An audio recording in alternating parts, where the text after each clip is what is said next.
may not have all the answers, but if we can get like-minded people in a room, then maybe we can find some solutions. I always bring forward the Billy Joel song. The good old days weren't always good, and tomorrow's not as bad as it seems. But one thing that is missing today that's been a common thread in all the panelists' discussion today is communication and caring. We don't sit down at dinner anymore like we used to. That used to be the big thing. We're talking about bullying and self-esteem issues and those kinds of matters that used to be discussed at the dinner table. That's something that an older brother, an older sister would hear about and take some time to go into the room with their little brother, their little sister, give them some advice, help them out, help them understand and cope. And I think that's the biggest thing that we're looking for. And another common theme is communicate. Back in military RFD, something that always happened is that if there was a problem, you told the teacher, you told the principal, you told the police officer, you told the pastor, you told the priest. But the thing is, you were communicating and you were showing the person that you were reporting that you care, and let them care, and let people who have abilities beyond your own, that have been trained or skilled, as some of our panelists have been, to do what they do best and offer the help and get them the assistance they need before they turn to these negative aspects that are available. Take 25 minutes in the evening, get off the phones, and read to your kid or talk to your kid.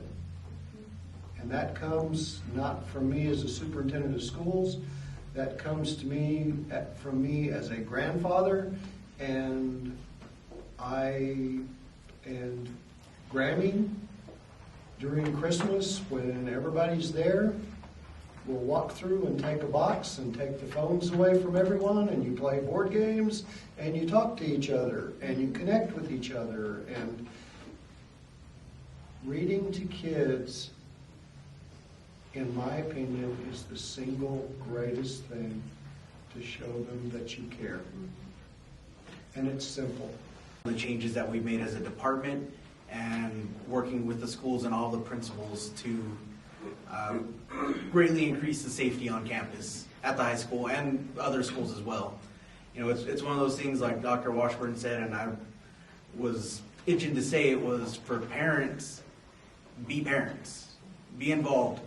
My 6th grade daughter has a cell phone, but she is fully aware that if I tell her to give me her cell phone, I'm going to go through every single app on her phone.